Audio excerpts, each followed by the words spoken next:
1 p.m., Martinsville, Virginia. Thanks for being with us. I'm Johnny Robertson. We're on What Does the Bible Say? This is a Thursday. Hope that you're getting used to our new schedule as far as I'm concerned.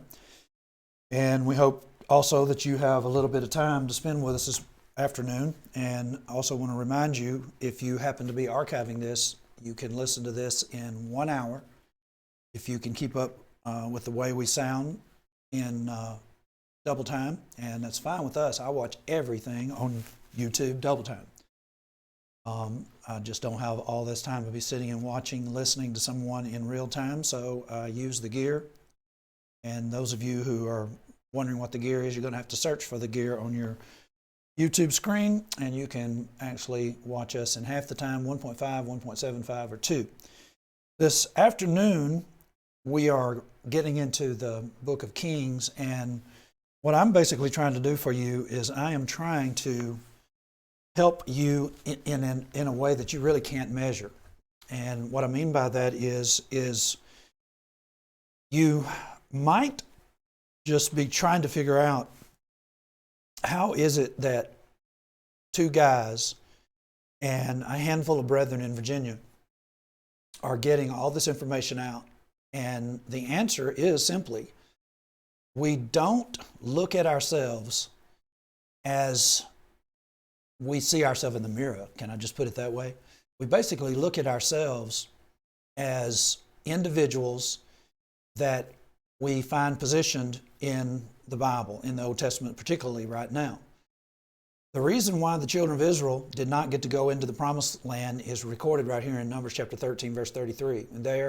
And there we saw the giants, the sons of Anak, which come of the giants, and we were in our own eyes as grasshoppers, so we were in their sight.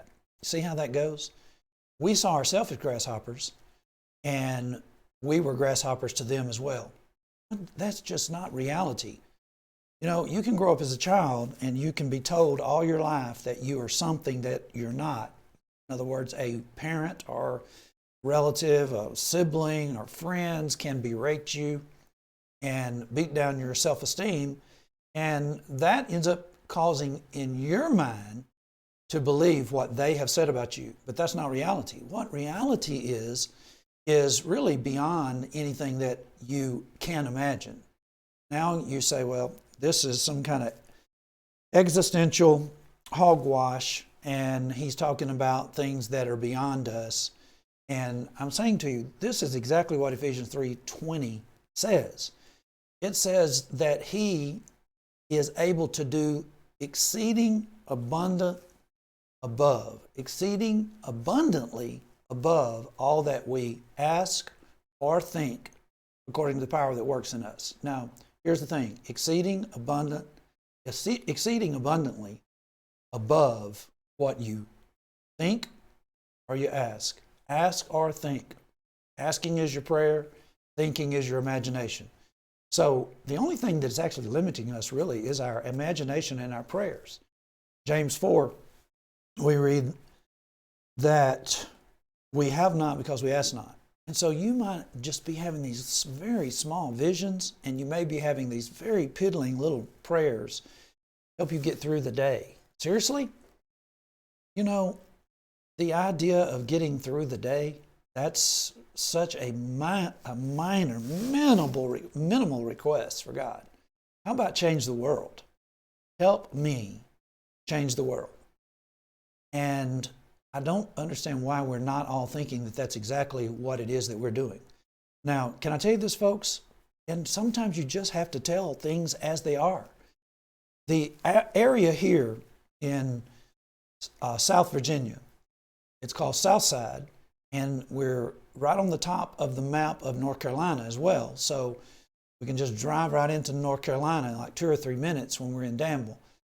Everybody in this area knows about what does the Bible say and the Church of Christ. As a matter of fact, we have people that are moving here from different parts of the country, and they are going out into different locations in the 2 states area on Sunday afternoons or Sunday Wednesdays, Sunday nights, if people are meeting on Sunday nights and Wednesdays still. And the reason they're doing that is they basically want to talk to individuals in the denominational sectarian world. And do you know it's really hard to go in as a visitor? There aren't very many people having visitors, and even before COVID, there weren't that many people that just drop in on a Wednesday night or a Sunday night. And in our area, it's almost impossible. I absolutely cannot go anywhere. As soon as I go in, they know, that's Johnny Robertson. Well, what's he doing here? Well, he has that show, What Does the Bible Say? And we're likely to be featured on the show. So what we have is we have persons that are in camouflage. What does that mean? They're persons who are new. People don't know them. But I told them the other day as we were having just a chit-chat about going into the different local settings, I said, just be careful about asking questions, because our folk in this area, after 20 years of being subjected to scrutiny and insistence that you demand, what does the Bible say? They are very, very suspicious. Now, what does that mean? That's the influence that we have. What does that mean, really? Well, literally, their preachers are grasshoppers. That's how they view themselves, and that's how their members view them. They are these little, small, little bitty entities that are scared to death of this big old book that they don't know. And we're the individuals that can demonstrate that don't know it. Now, you can be that way too. Now, what does that do for you? In the sense of measurable, tangible goods, it doesn't do anything for you in one sense. You're still the person that you were. I'm Johnny Robertson. I'm just still Johnny Robertson. And if you want to know, I don't go and do gospel meetings as they're called, which they're really not. I don't go do evangelistic meetings, and the reason I don't is because folk don't do evangelism when they have meetings, so I don't go and bother with that. Am I in demand? I absolutely could be on the meeting circuit. When I first moved here from overseas, people that supported me overseas could have been making a circuit in the different churches that supported me, because with them, if you've been overseas, and we've been overseas twice, lived there twice, it changes how they view you. Well, I didn't take advantage of that. Well, what have I been doing? I've been doing local work. 20 years in the local work, and what's the result? The result is literally everyone in this area knows about the Church of Christ. They respect what we teach. I'm not saying they respect what the Church of Christ teaches. The Church of Christ does not have a particular teaching, as it were. We're not a denomination. They respect the Bible, and they respect it as we are putting it out there to them, and they know that it can't be answered. At least their pastors are scared to death to even try. And so what we're trying to do with you is we're trying to create an awareness in your mind that you could be doing the same thing. You look at our YouTube. If you're watching our YouTube right now, there may not be that many individuals that are watching as we go. I think my last school session is over 400 individuals have participated in the last class that I did having to do with Kings. And so, I know that's, if you really think about that, one person, if you think about the amount of influence that one person has, what does that mean? How many people do you know as one person? How many people do you have on your Facebook? How many friends do you have on your Facebook? That could be a representative of the people that you could influence if one of the sad things about it is people put all kinds of silliness on YouTube and Facebook, and you could be advertising. You could actually tell people that you watch What Does the Bible Say on your Facebook page. And I'm not really trying to become famous at all. I'm trying to get out some pure, unadulterated Bible. Nobody tells us what to do. Nobody has any power over what we actually say. We're not anybody's club. We're not anybody's clique. We're not involved with any group, party, none of that. Never have been. As a matter of fact, you might just as a quiz, let me just go through a few things. Let's just put it this way. I have to get this right because these schools changed their name. What does Bear Valley School of Biblical Studies have in common with the Memphis School of Preaching, Southwest School of Preaching, Southwest Biblical Studies, Brown Trail School of Preaching, Southeastern School of Biblical Studies, used to be East Tennessee, just can't keep up with all these changes, Freed Hardeman, ACU, Oklahoma Christian. What do all those have in common? All of them have actually put out a mark on me and Caleb. Why is that? In other words, we're not welcome. Why? They all have that in common? Exactly. Why is that? Because just that, we are not party to any of their politics, and that's what we're going to talk about today. We're not party to any of their politics. We don't follow their party line. We don't have to put up with any of their pushback. Nobody can squash us that is associated with them. They can't like go down through the lines and say, you know what, y'all are not going to get to have the benefits associated with all these schools. We don't need them. As a matter of fact, if you start talking about schools and things of that nature in our YouTube, you will notice that our YouTube is more prevalent, more individuals studying with us, more individuals tuning in, and more results coming off of what does the Bible say in these other places. And so that is not us trying to elevate ourselves. It's us telling you what you can actually do. But you do have to follow a prescription. One of the things you're going to have to do is you're going to have to get out of the party as well. And so this afternoon, that's what our class is actually about. We are going to be presenting information that is going to help you in regard to having a better understanding of what's going on in your world and how to deal with these things that seem to overwhelm you. And, you know, really that is one of the reasons as Christians that we don't do better than we do.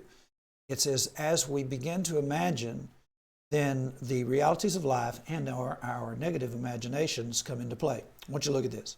This is 1 Kings chapter 8, verse 37. Context. This is Solomon. Solomon, just as an individual, ended up becoming the wisest individual in the world. If you're reading in 1 Kings chapter 8 and you continue to read about Solomon and the appeal that he had, the increase of his stature throughout the world, he was world renowned. How did that happen? I mean, when Solomon actually was, before he was a king, he had brothers that were trying to take over his dad's, just say his dad's empire or his dad's kingdom. And when we're talking about kingdoms, kingdoms are relative as well. David was not a king in the sense of what you might consider a king in Britain. He did not have territories that were far flung outside of, let's just say, the reach of his chariots in a 3 or 4 day journey. He was just in a very, very small area relatively. And his sons were trying to take over, and there's Solomon without, real aspirations necessarily. And he's the younger of the brothers. And so, when you're talking about a dynasty like that, maybe he didn't even think that he was going to be in the lineup at all. And so here he is dedicating the temple, one of the 7 wonders of the world. And actually, this was before the 7 wonders of the world even was thought of. Herod's temple, later in the time of Jesus, was one of the 7 wonders of the world. The Temple of Solomon created an atmosphere that caused wonder, curiosity all over the world, and people came to see him to see if half had been told, or see what in the world was going on. Queen of Sheba said the half has not been told. But I want you to notice in this prayer, he says, if there be in the land famine, if there be pestilence, blasting, mildew, locusts, or if there be caterpillar, if there be enemy, if their enemy besiege them in the land of their cities, whatsoever plague, whatsoever sickness there be, what prayer and supplication soever be made by any man, or by all the people of Israel, by all thy people Israel, which shall know every man the plague of his own heart, and spread forth his hands toward this house, then hear thou in heaven thy dwelling place, and forgive and do, and give to every man according to his ways, whose heart thou knowest. For thou, even thou only, knowest the hearts of all the children of men. Now, when we start talking about what it is that we can do, and I'm telling you, you can do this, you might be saying back to me, but Johnny, you don't realize the difficulties that I deal with. And I'm saying, read this slowly. Do you realize that Solomon was going through the things that people think? I've used this in a sermon lately, and oftentimes where we feel, just because I don't think I'm the best speaker in the world, and people are sitting here wanting to listen to me over 20 minutes, sometimes when I get a passage this long, I really get with it. And you just kind of speed read over this. But as I was working up class And knowing that I was going to go over this again, and I have verses that are connected with the thought process here, I was basically thinking about you. And I was thinking about the dialogue here where I'm telling you, you can be great. You can change the world around you. You can change the world beyond you. There are people who watch our YouTube and basically try to redo what we're doing in states that are hundreds of miles from here. People from California call up wanting advice. Yesterday, I'm trying to have a moment with my daughter, get a call from a guy from California. We were actually talking about the death of a loved one in our car. Do I take it? Yes, I took it. Then called him back 40 minutes later, something like that. Why did I get that call? Because of what we're talking about. We're convincing individuals that there is something unique and there is something that they can gain as a result of being influenced by the teaching that we're putting out. And here's what's probably likely something in this that's holding you back. So let's look at that again. If there be in the land, he's dedicating the temple, and this is a very intense prayer. And God's already told him, because he didn't ask for all the things that people normally ask for in their prayers. And, whether we're actually putting out words or not in our prayer, often is the case while we're praying, we actually get off of our prayer and we forget what we're actually doing, but we're still mouthing words, but we're thinking about material things. God knows what we're actually thinking about and what we want. And how he knows that is because what we want is what we use, what we have to already get.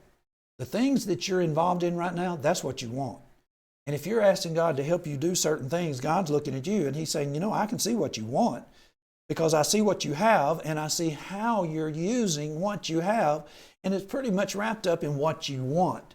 But you're telling me that you want to do something for me, the eternal being that created you and will decide your destiny one day. You're telling me that you want to be on my side, but I can actually see you're doing what you want to do and you're using the things that I've already given you to accomplish your own ends. Now there is something for you to think about just for a moment. And then, but you just go back to the thought and then you say, well, but I really do. And I know that in some part of yourself, you do want to do things, and then these things come up. Famine. I mean, when you're saying famine, if you're a young person and you're listening to me, you're probably saying, this guy's out of his mind talking about famine. But I can tell you this, once you leave your home and you become a grown-up and you start making your way, you will be able to identify with famine. Famine is a lack thereof. There's a famine in the land, Hosea 4:6. Well, what was it, Hosea? Where was wheat not growing? No, he said there is a famine in the land, and the famine is the lack of the word of God. When we talk about famine, famine can actually be an adjective that we're not even talking about what normally is talked about. Famine is a lack thereof. If there be pestilence, man, when we start talking about a pestilence, you don't have to think about hordes of caterpillars. Pestilence is something else altogether because you already got caterpillars right here. So pestilence, blasting. Have you ever taken the time to think that you would need to look at these words? Mildew, locust, or if there be caterpillar, if thy enemy besiege thee. Man, talk about a big spot right there. Our enemies, there are individuals sometimes it's their lot in life to make sure that you don't achieve. What does that mean? Like they're plotting? Not necessarily plotting, but people at work, they don't want you to do any better because they don't want to do any better. Or it could be that if you do better, it keeps them from getting what they want from the boss. And they're always, you see these people that are always trying to be friendly with the boss. What are they trying to do? They're trying to elevate themselves. What are they doing when they're being friendly with the boss? A lot of times they're telling stories that make you look bad. See how that goes? There are all kinds of things that are going on that we run through our brain and we basically say, but God, these are reasons. I'm sick. Listen, folks, Caleb has ulcerative colitis, and he talked about my medical business on his broadcast on Wednesday, and I heard him saying that I had cancer in 2010, and then I had a handful of hernia surgeries. And so We both know sickness. I had stage 3 cancer. He has, as I say, ulcerative colitis. He has to take infusions. We both are in a situation where we have constantly having to watch ourselves. Sickness, does that hold us back? I put up some of you may have seen our advertisement for this broadcast on just like a 3 or 4 minute blurb there where we were talking about what does the Bible say school. And, you may actually wonder how it is that we can work 76 weeks when there are only 52 weeks in a year. Well, basically what that means is you can work double and triple time. And that's what we're doing. How do we do it? Well, it's not very easy. Every time I set my alarm, I hit the button and I look, and sometimes it says you've only got 5 hours till this alarm goes off. 6 hours is a very regular feedback when I hit save for my alarm on my phone. Very often it's only 6 hours. And even sometimes when I put 7 hours, I still am going to wake up 6 hours later. A lot of times 5 hours later. Why? I'm trying to help you with famine, pestilence, blasting, mildew, locust, caterpillar, your enemies that are people around you, whosoever plagues. Let's say, besiege them there in the land of their cities, whatsoever plague, whatsoever sickness there be, what prayer and supplication soever be made by any man or by all the people Israel, which shall know every man the plague of his own heart. You know the things that are plaguing you. And listen, I'm here to tell you, I believe they're real. How can you put me to the test? Now, I don't want you to do this, but I'm just saying, think about it. If I really do care about your plagues, and I have my own plagues in my heart, the way that I would actually demonstrate that I do care is I am actually reachable. My phone, when it rings, I answer. Now, of late, I've changed my habit. You might say, well, I called you. A guy called me from Orlando the other day. He said, your mailbox is full. I said, I have not even set up my mailbox. I don't want this phone mining my data. And so I've never set up this phone. When it rings and I have it, I answer it. But if I am in a place where there is no signal, I've not set up my answer machine, because when it says set up your answer machine, it also says we want to have access to all your pictures and all your whatever, and I'm just not letting them have that. So I've cranked down after 20 years of actually letting something go to my voicemail or whatever. You can always text me. You have my number, you can text me, and it is going to get to me. Why would I do that? Why would I tell you that? Because I am concerned about what is plaguing you. And so the broadcast, the school session today is designed to help you with some of these things. Do you know some of these are self-inflicted? There are a lot of things that we do to ourselves that we are self-inflicting problems upon ourselves. And somebody has to like you, love you, care enough about you to say, what you're doing is going to end up messing you up down the road. And it's very difficult sometimes to tell people that. Not really that difficult to me. It used to be more so than it is now, but I'm actually used to it because I do it all the time. I meddle in people's business. Jeremiah 17:9. Now, the reason I'm using Jeremiah 17:9 is because of this phrase, plague of the heart. We all have plagues in our heart. And Jeremiah 17:9 tells us that the heart is deceitful above all things and desperately wicked. Who can know it? The Lord searcheth the heart. I try the reins, even to give every man according to his ways and according to the fruit of his doings. Now, you might say, what does that mean? Do you realize that God is giving you something? He is actually trying to help you know yourself. He tries the reins. What are rains? The rains that are coming in March. May are April showers. How about that? In April. April showers bring May flowers. No, we're not talking about that rain. We're talking about a different rain. This is spelled differently. You would have to think of something that you would use rains with. And I think everybody still knows because, hey, I don't really know anybody except a few island people possibly. When we came back from overseas one time, we were at our place and the cows were out in the field, and Micah, not having lived in the United States, said, Dad, are those our horses? Well, they were cows. He didn't know the difference between a horse and a cow. Well, I'm pretty sure you know the difference between a horse and a cow. And the way that you handle a horse, the way that you turn a horse, stop a horse, is you have something that is connected to the bit that's in the horse's mouth, and that is the reins. We all know a phrase that we use like, would you rein that in? Have you ever heard anybody say, you need to rein that in? Rein what in? Probably anger or running your mouth or something of that nature. Maybe you're spending too much and somebody says, you need to rein that in. Maybe you're eating too much and they say, you need to rein that in. You need to rein that habit of smoking in. You need to rein the drinking habit in. You need to rein the drugs or whatever it is. You know, the jib jab, the horseplay. You need to rein that in, folks, sister. So look at this. I try the reins. What's this about? Even to give every man according to his ways and according to the fruit of his doings. You know, God is trying to make us into something else. And one of the ways, or the way that he does that, is he is constantly giving us rein. He's giving us room. And whatever we do with that room, then we either get good results or bad results. And when you get bad results, then you can always correct that and learn from it, so you're actually getting school from the mistakes that you make. I'm constantly telling myself, as things are difficult, I tell myself, you're in school. This is difficult. Okay, figure a way out of it. Figure how to deal with it. I just schooled.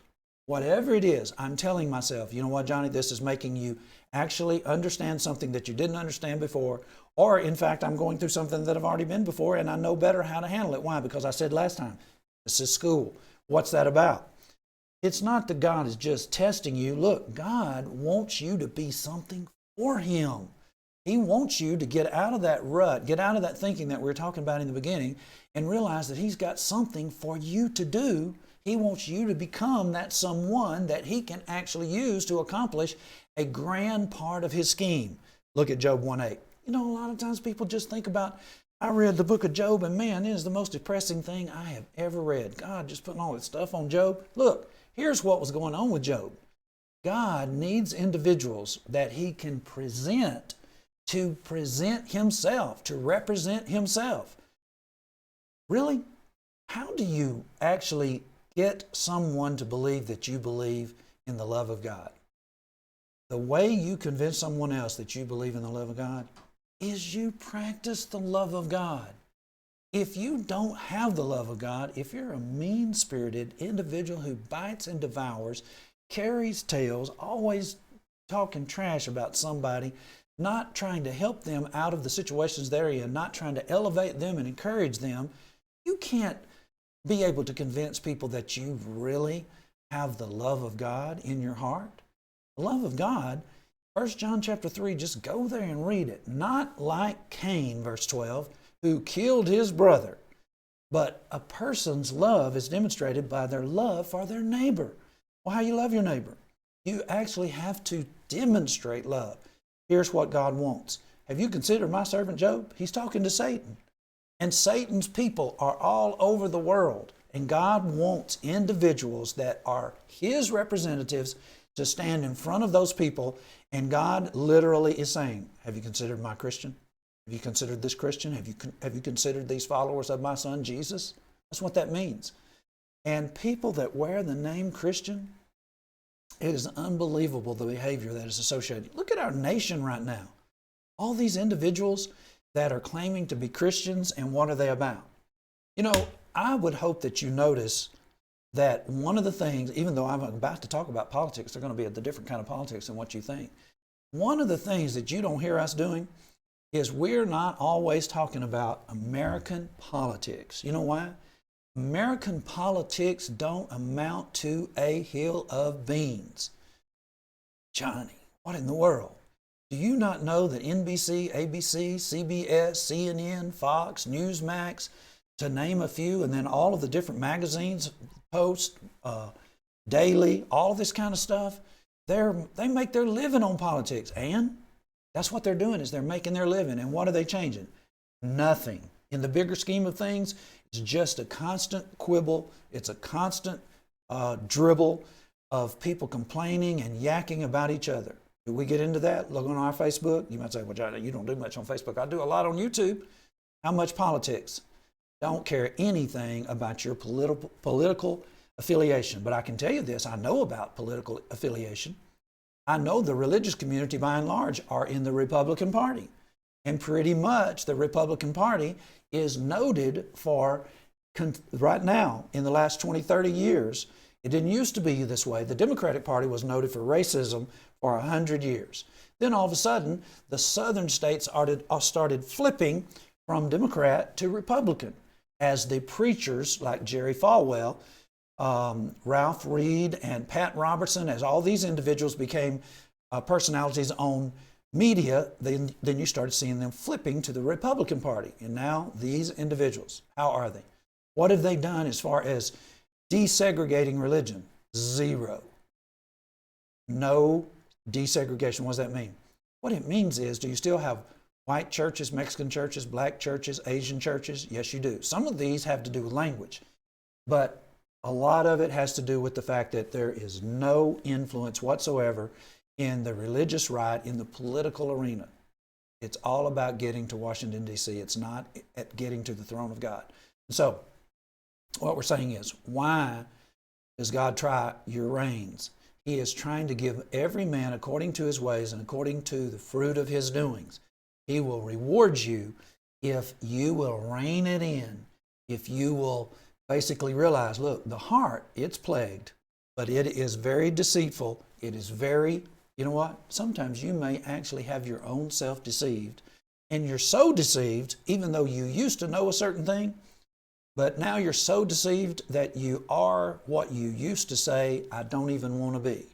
And used to, let's just say in a marriage, you know, individuals in a marriage can get to the point, in a marriage relationship, they can get to the point where they don't even try to rein it in. Every time they talk to their wife, it's always a particular tone. And they maybe in the early days, they thought about that tone and said, you know that I don't need to have this sarcastic. It's like always right at the beginning of a argument, or like we're going to banter back and forth. No, I'm smarter than you. You're smarter than me. That's not what you're actually saying. But what it is no, I'm right. You're right. No, I'm right. I'm right. No, you're wrong. We don't say those kinds of things necessarily, but that's what's taking place. It is a constant back and forth. You know what that's called? Bickering. And you know, people don't even realize they bicker. You ought to just turn your phone on sometime and just leave it on while you and your wife are in the room and just forget about it, and then go back and watch and just see how you treat each other. Some individuals do not even realize that they are bickering all the time. What is that an attestation to? The heart is deceitful above all things and desperately wicked. The heart is a very, very hard thing to bring out what's going on, because a lot of times we hide things from ourselves and we lie to ourselves. We deceive ourselves. But what is it God's wanting to do? God wants us to represent Him. Now, where are we going with this? Okay, I hope you're still with me, because the information that we're going to give you this afternoon is by design to be a toolbox. The whole of it is a toolbox, and the different things that are going to be in this toolbox are things that will allow you to work through life, and all of these different things that were in 1 Kings 8 that we saw a moment ago. All the different plagues that plague your heart, these are tools in the box to work on all of these things. And so one of the things you have to do is you have to recognize what it is that the Bible can do for you. Now, I do get that there are some people that are listening to us and they are glued. They're basically saying, you know, I get a lot from what these guys are saying, and one of the reasons that you do is because we don't hold back. As I said, I don't care what anybody thinks about what I'm saying. I don't answer to anybody. What does that mean? You might be saying, you said that before. What does that mean? It means that if need be, I do not mind what does the Bible say, program, what does the Bible say, and Johnny Robertson being burned to the ground for a certain amount of time. What does that mean? It means if individuals try to crush me, and I see that they're crushing me, and that what they're trying to do is get me to come in line.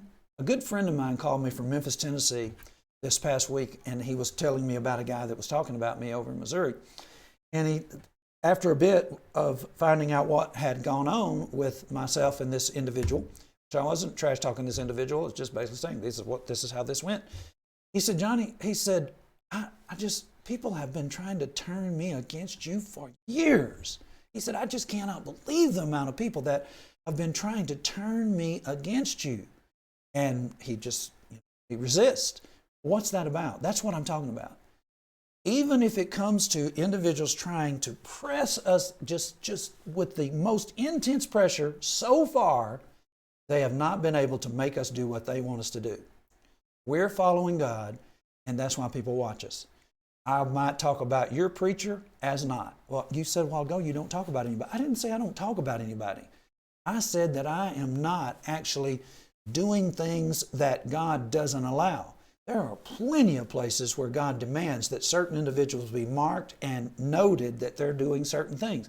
That doesn't mean I have to like it. And I'm certainly not inclined to want to destroy them. Have you watched our programs in regard to What Does the Bible Say School? We have actually had people drop support. I had a guy drop supporting me $400 a month. You know why? He didn't like the way Caleb was giving Saul, King Saul, praise.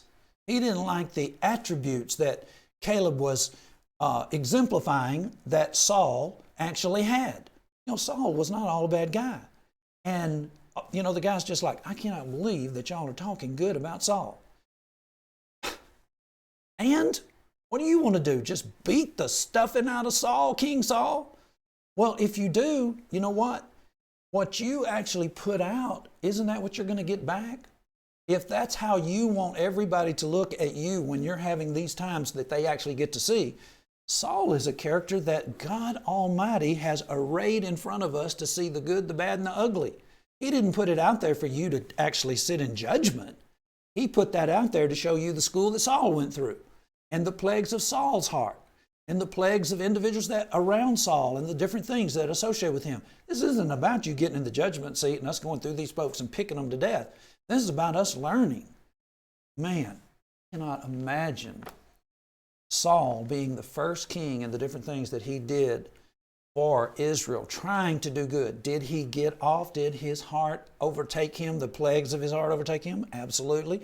Did his heart smite him at times? Absolutely. What was he doing on the day he died? Well, just prior to the day he died, he had actually talked to a witch. Man, that low down, no count, good for nothing. How did he find a witch? Because previously, one of the good things that Saul did is he had rid the entire land of the witches and the soothsayers and the persons who were involved in that kind of thing. Well, what are you doing? Have you ever let's just say, have you decided yet to get rid of all nudity on your television? Absolutely no nudity, no nudity. Well, Saul got rid of the witches in the land. He had a really hard time finding a witch over at Endor. Well, what did she tell him? She enabled him. She really didn't enable him. It just basically was God's will that Saul talked to Samuel one more time, even though Samuel was dead. And Samuel basically told Saul some pretty disturbing news. Like, God's not talking to you. Why are you talking to me, Saul? But then what did Saul go and do? Well, Saul never did anything good. According to some people, he spent the next day actually putting his life on the line and being basically killed. He and his 3 sons, fighting the enemies of Israel. Are you fighting the enemies of the Lord's church? Are you fighting the enemies of God? I hadn't started that yet. Get off of Saul. See what I mean? Saul is arrayed. And I'm just saying, that's the kind of thing I'm saying, why people listen to us. You would lose $400 of your income that helps you put out these broadcasts and helps your own personal, yes. How much are you willing to lose? Everything. Have you ever lost everything? Yes. I was living 8,000 miles from the United States and had to basically come home and re-raise every dime that was coming to me in the Pacific Islands work. How did that go? It went on plastic. That's how it went. What does that mean? Basically, the elders that were receiving my funds said, you're not going to get another check. And I said, God is actually in charge, not you. And I started using plastic to travel around the United States in order to talk to all the churches that sent me to the Pacific, that paid basically my bills, so I could hurry up and get back over there with Lori and Caleb, who were left behind in a third world country. I know my reins. You know what I'm saying here? I basically know something about my heart. I've had to rein my desires in to the degree that I gave up everything in order to try to live right. Otherwise, what was the point? Saul actually died defending Israel, and people give Saul a hard way to go. If you're listening over there in Missouri, give Saul a break. That's why people listen to us. Now, so what are we doing? We're basically talking to you about Solomon, specifically just for a moment, but we're actually talking to you. I'm going to show you a tool. Now, folks, I want you to have this book. Now, there are books that I want you to have that I can afford because people support us. They send us money, and we spend it in big barrel loads, bucket loads for books. If we had the money back of the books that we have given away, Caleb and I basically could support ourselves for 3 or 4 years just flat out. Why don't we? Because we want you to be able to have this. Unfortunately, I can't give you this book. You can get it. Now, I'm going to have to go to my Facebook right quick in order to see a picture so that you can actually appreciate this, because I don't have the picture saved. Give me just a second here. This book is called A Harmony of Samuel, Kings, and Chronicles, and it is by William Day Crockett. Now, I ordered 3 of them today. Not this one. I actually ordered a book called A Survey of Israel's History. But this one, this is a must. If you can get it, you must. Now, let me see here right quick. This is a picture of it, and this is not a picture of the book. It is actually a picture of what I want to make sure that you get. Look at this. This is me showing you the plagues that are in Solomon's life. Solomon's ascension to the throne. Now what this is a harmony, and what that means is if you turn to the life of Solomon, you're going to actually have to realize Solomon is recorded in Samuel, Kings, and Chronicles. Well, can you have Samuel, Kings, and Chronicles open at the same time in your Bible? It's possible that you could fold your pages back and you could get to Chronicles and you could get to Kings and you could actually see all of those at the same time. But this is a harmony, and what it does is it does that for you. Why do you want to know that? Well, just look at the format just a second as we talk about the different things that Solomon had to deal with. Solomon's removal of his adversaries. Now, if you can see that, you can see that that's 1 Kings chapter 2, 13 through 25. And it basically gives the text. Now, look at this. Solomon's adversaries. Watch what's next. What's next is a enumeration of those adversaries. Now watch this. The enumeration of the adversaries. Let me see what I have here. I'm looking at before that was David's failing health. Solomon had to see that. All right, so we're in 1 Kings 2, and it says, Abiathar is degraded from the priesthood. This is so invaluable. It takes you step by step in a chronological order, all at the same time on the same pages, whatever or wherever you find Solomon. Sometimes you'll actually be reading along and you'll have Song of Solomon, or you'll have a proverb involved as well. But look at this. Remember, we're talking about the plagues. Abiathar is degraded from the priesthood. And unto Abiathar the priest said the king, Get thee to Anathoth unto thy own fields, thou art worthy to death. Look at this. What's Abiathar? What did he do? Well, Abiathar was a priest, and he was involved in helping Solomon's brother try to usurp the throne. Adonijah was older than Solomon, and Abiathar was involved in a coup.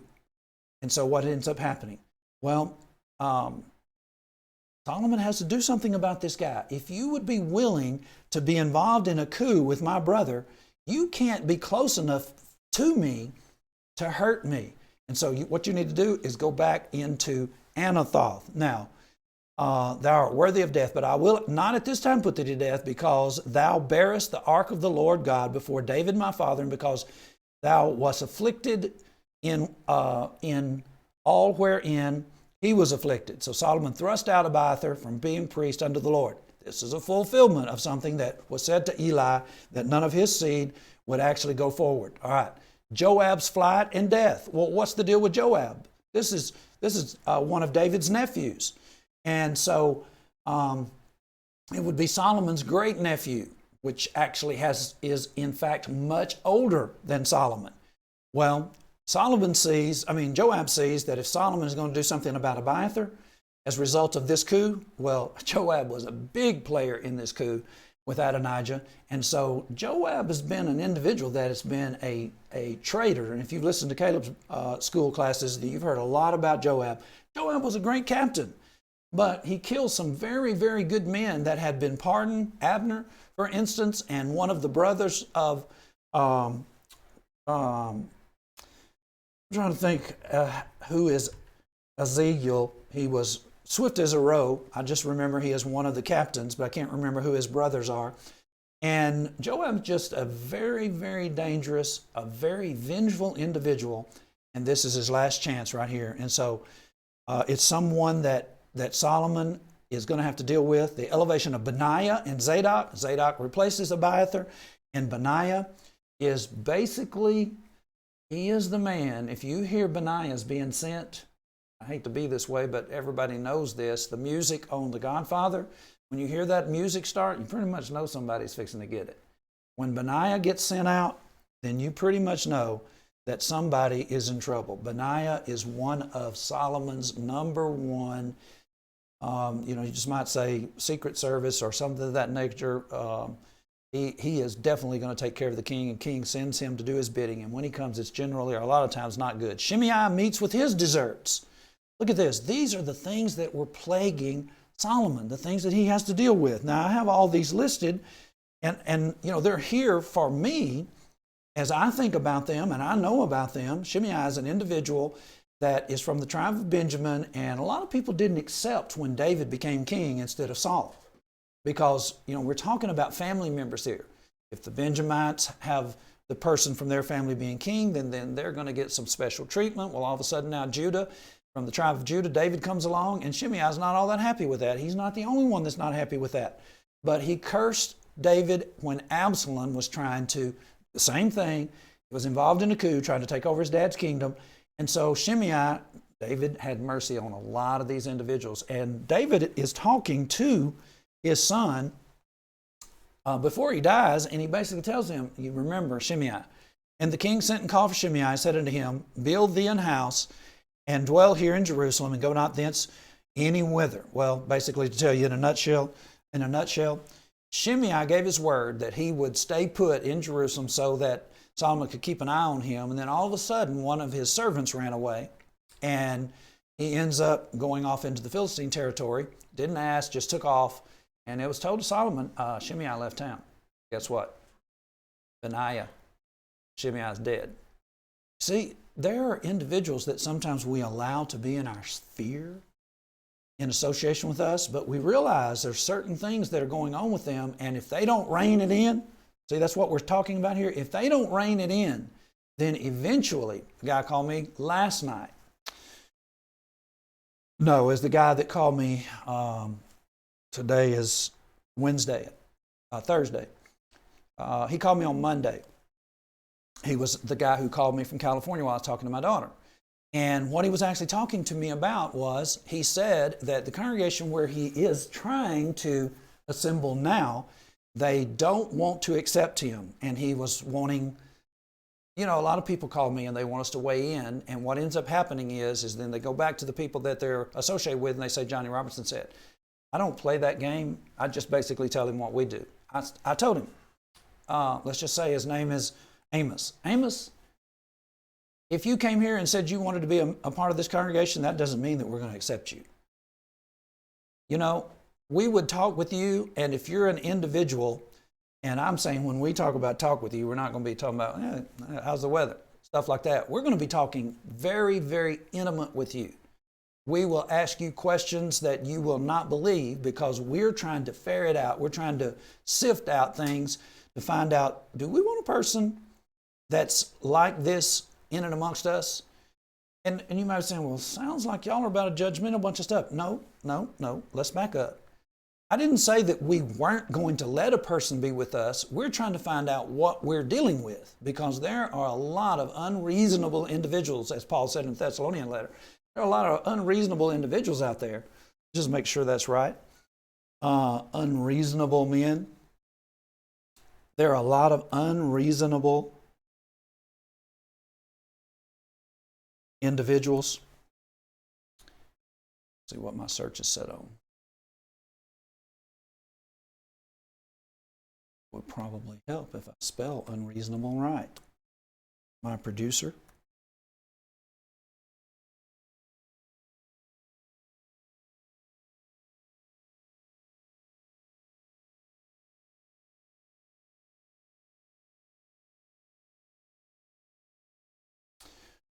Second Thessalonians 3:2. Look at this. 2 Thessalonians 3:2, verse 2. That way we may be delivered from unreasonable and wicked men, for all men have not faith. So you see, that's what I end up having to tell him. I'm saying, look, it's not that we're saying that we're not going to want you associated with us. We want to know what it is that you're about. Why is it the case that these men, I was asking him, why are these guys not wanting you to be associated with them? And I could tell right away he was trying to be vague, and I didn't give him an answer. I just said, you wouldn't necessarily become a member here in 823 Starling Avenue in the amongst the folk that assemble here. Why? Because we know that there are individuals that just, they creep around, they're up to no good or whatever. Can we help individuals like that? We can, but sometimes it's painful. Sometimes you have to rein stuff in, and it's difficult to rein yourself in. See what we're talking about? That was Solomon's very beginning plagues that he had to deal with. Solomon knew exactly what he was talking about. This is 1 Kings 2. Where's the prayer? 1 Kings 8. Solomon had already had to kill some folk, and he had been involved in a lot of things. Now, this actually leads us to really what we're talking about as far as our life is concerned, fixing your life. Can I ask you, are you planning on doing something with the information that I'm giving you? I am telling you, I'm very busy. As a matter of fact, at 3, when we finish our 2-hour broadcast, I'm probably going to drive 6 to 8 hours because I need to be starting to put myself in a proximity where I have another obligation. 6 hours from the time that I get through, and I decided to go ahead and broadcast for 2 hours before I do 6 hours. Who does that? Well, I'll tell you one person that would do that, and I'll tell you the kind of people do that. How about this? People that believe that this information will change the world. I want to fix you, help you fix you. Well, how do you do that? Here's basically how you do it. You recognize that Solomon is not recorded for you to pick at. Solomon had 700 wives. Oh man, I don't even know why we talk about Solomon. Look. Solomon, as I said to you, was known all over the world. Solomon had a tremendous amount of responsibility. Now, Solomon is a big picture of you. You are a microcosm, minuscule version of Solomon. What does that mean? You don't have to be a king over half of the Middle Eastern area in order to have problems. And when we start talking about problems, am I just talking about your problems just to help you out with your problems? If you're not going to do anything with yourself, you know what? You can stay in your mess. But if you are going to do something with yourself, yes, I will try to help you with your problems because those problems are getting in the way of you changing the world with us. So what are we saying then? That's why we're looking at Solomon. Solomon is not out here for you to scoff at and for you to just say, well, at least I'm not as bad as Solomon. He was a sex addict. Well, can I tell you something? I don't know all the reasons why Solomon had the amount of wives that he has. The things that are recorded, I can tell you those, but I can tell you this. Solomon had a tremendous amount of trouble, and there were individuals that were trying to undo him. Again, you are a microcosm. You're a minuscule version of Solomon. The things that Solomon had going on in his life, you have going on in your life. There are people that are just like the people that were surrounding him. There are people just exactly like the people that he was involved with that are trying to create a coup in your life. What does that mean? Taking over surreptitiously. secretly, without you knowing it. We see that in our nation. What's going on? We just were told a couple of days ago that there was a coup in 2016 election, in 2017. What does that mean? Some individuals were trying to take over the White House. And then you got other individuals that are saying, well, you know, this other part of the same party that that coup was perpetrated against, they tried to take over the White House in 2020. See that stuff? Do you not know the word coup yet? Well, look it up. People are trying to overwhelm you, secretly take over, get in control of you. Why do they want to do that? They want to be able to use you for their own influence, or maybe they just like being mean. I don't know, but I can tell you this. That's why we're looking at this. Look at this. 1 Kings 3:1. Solomon made affinity with Pharaoh, king of Egypt, and took Pharaoh's daughter and brought her into the city of David until he had made an end of building his own house and the house of the Lord and the wall of Jerusalem round about it. Now, this is politics. Everybody pays politics. Forget national politics. I am not talking about that. I'm talking about life. Everybody plays politics. You basically put your friends around you. You have your support group. That's what politics is. That's what all of this is about, is you're basically trying to get along. Some individuals, they just put people in places so that they can use them, so that they can have an easier route, make things easier for yourself by simply placing all these individuals and getting everything out of them that you can. That's what national politics is about. You have these people that come in and they lobby. They spend a lot of time trying to get your interests, and so that you'll do them a favor, and then they give you money, and then you do them favors, and nobody gets anything out of it that actually elected these individuals. Again, that is major politics. You are a microcosm of that in your own little life. But the thing is, you don't realize how much influence you actually have. Now watch this. Why did he do this? This word affinity, we're going to be talking about studying right now. This is how the Bible helps you. If you look at that and you're just saying, you know, I want to get to know Solomon, Johnny, Caleb, these guys, Martinsville, folk, Danville, brethren, they have convinced me. Maybe you even have been to a tent meeting and you've been associated with us, and you're like, you know, I want to know what they want to know, and I want to be like them, and if it means reading about Solomon, then I'm going to read about Solomon. No, that's not what we're doing here. What is happening here, and folks, in order to learn, you're going to have to say to yourself, this is, I'm telling you, a trick of the trade, a tool.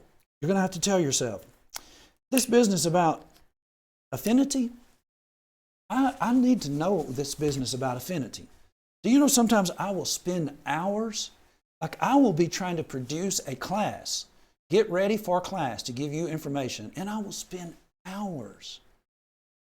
And this, in the past 3 days, trying to get ready for this class, early morning before the sun comes up, I end up spending hours trying to find out precise pieces of information that I fear are going to mess me up. If I tell you something, it's going to come back and you'll end up seeing that I messed up, and then you won't trust me. And that is a good point. I don't want you to trust me if you find flaws in what I'm saying to you. And so what happens is you take books like this, the Harmony. You take your concordance on the Bible program that I showed you just a moment ago. Get yourself a concordance. We have a lot of concordances. We're willing to give those away as long as we have them. What would you do? You look up the word affinity, and you actually try to figure out, why did God put this word, have this ideology, this information in front of me? What is he trying to help me with? What was Solomon doing? Solomon made affinity with Pharaoh, the king of Egypt, and took Pharaoh's daughter and brought her into the city of David. Now, what was Solomon doing? Solomon's building his own house. He has the king of Sidonia, the king of Tyre. You get in your concordance and you read Hiram, find Hiram, and you read about Hiram, very influential man, very powerful man. He's working for Solomon. What are they doing? Solomon is building the temple, the dwelling place of the holy things that God gave to Israel at the foot of Mount Sinai. They're going to be stored there. They're going to worship there. This is going to be a place to which people from all over the world will end up coming and going and praying towards. God will be happy. That's where that prayer was taking place in 1 Kings chapter 8. And Solomon was basically pleading with God to hear the prayers of individuals that would elevate him as their God. Solomon was making a lot of enemies in that prayer too, because he was actually saying there is no God but the God that actually dwells in this temple, the God of heaven that created the heaven, the earth, and all therein is, and all these other made up many gods, man-made gods, they're not real gods. He was putting himself in a very, very dangerous position in world politics. Why? Because he wanted to elevate the true God who has the power to change everybody, all of us. What's he doing here? He's involved in a tremendous task. He already has a king that basically has a navy. If you're reading later about Jehoshaphat, you're going to end up reading about the king of Tyre, and he helps Jehoshaphat fit out his navy. He helps Solomon outfit his navy. Navy? There ain't no place for a navy in Israel. By the time Solomon is done, he is actually all the way down to the Persian Gulf. Look at your map. I have I didn't bring that book. Let me just advertise to you, because I really want you to have this book. You're going to have to look this one up yourself. This book is entitled A Survey of Israel's History. Has some of the best maps that I've seen. Has chronological timelines in it. It is a survey. It is just a fabulous book. And it's by Leon Wood. It was published, I believe, in 1971. It was immediately reprinted. Then reprinted again. Then reprinted again. Reprinted 4 times within 2 or 3 years. I mean, it evidently struck a chord. It struck one in me. As soon as I realized that I had it, that it was available to me, I ordered 3 more today. That's all they had were on the particular website. I was on Thrift Books, and they were all ordered all at one time. At least I intended that be the case. So this helps me to be able to see what is going on with Solomon and the persons with whom he's dealing. But what is he doing at this point then? Why is he marrying Pharaoh's daughter? Each one of us has borders. What does that mean? If you don't know that you have borders, then I can already tell you you're living in danger. Every one of us has to be watchful of what's going on. Why do you say that? Just, sometimes when I talk to you, it blows my mind. As I'm talking to you, it blows my mind what people are not constantly aware of. Be sober. Let me get this large as it will go. Notice this. Be sober, be vigilant, because your adversary, the devil, as a roaring lion, walketh about, seeking whom he may devour. Do you realize that you have a border when it comes to the devil? He is seeking to devour you. But look at this. But this is James 4:6. But he giveth more grace, wherefore he saith, God resisteth the proud, but giveth grace unto the humble. Submit yourself therefore to God. Resist the devil, and he will flee from thee. How do you resist the devil? Well, one thing you do is you stay out of his range. What does that mean? Do you not realize that you can be led into temptation? Do you not know? Remember what we said a while ago about your prayers? Do you not know that we have to realize things that we're praying for are extremely important? Look at this. This is Matthew chapter 6:13. Lead us not into temptation. Okay. Remember a while ago when I said the heart's deceitful, and God, He is hearing you, and you're asking Him for things, and He's saying, I see what you're doing with the things you have now, and the things that you already have you're using for your own lust, and you're not using them in a fashion that actually helps me in my kingdom, and people recognize that you are a follower of my Son. And so He just says, you're not serious. See what I'm talking about here? Here's serious. Are you serious? Are you realizing borders? Solomon is worried about his borders. He has married Pharaoh's daughter. Now, again, there are a bunch of people that think Solomon is a sex addict. And if you're thinking, if you're reading the Old Testament, you're realizing these individuals have all kinds of territory that they have to operate. And one of the ways to operate that is to have family members involved in it. And Solomon is marrying Pharaoh's daughter because Pharaoh is on his southern border, southeast border. And I look at Palestine, I always have to have it in my mind as overlaid on the map of the United States. And one way is California and the other way is New York in my mind. So that's how I have to look at it. Sometimes I get confused. If you're on the Amman side of Jordan, then you're basically on the eastern side. If you're on the other side of Jordan, where Jerusalem is, you're on the western side. I probably said that wrong a minute ago. Actually, he's on his southwestern border. Who is that? Pharaoh. Well, what about Pharaoh? We're going to see that in a minute. That's what Solomon is doing. You have borders. Serious prayer. Lead me not into temptation. Now, y'all, I'm just using this because it's something that's just, it's a thing that everybody has. You know, I have a lot of people tell me I don't have a television. And what they actually mean is they're not hooked up. They're not on cable, they're not on dish, whatever, but they do have a television. You go in their house and there's a television. I thought you said you didn't have a television. Well, you know what I mean. What do you mean? I've cut the cord, but I still have a television. Well, why do you have a television if you don't have cable and you don't have dish, you don't have direct or whatever? You don't have satellite. Because I have this button on my phone that says cast, and whatever I'm watching on my phone, I can actually cast it to these smart TVs, and so I watch my phone. No, you don't really watch your phone. You still got a TV. Okay, I got a TV. So why are you doing all this? Everybody knows you got a TV. Okay, why am I doing this? It's because what's going to be on your TV? You hear these commercials saying, what's in your wallet? What's on your TV? Now, God's watching you pray, watching me pray, and we're praying, lead us not into temptation. And you got this 55, what do we have nowadays? 70-inch?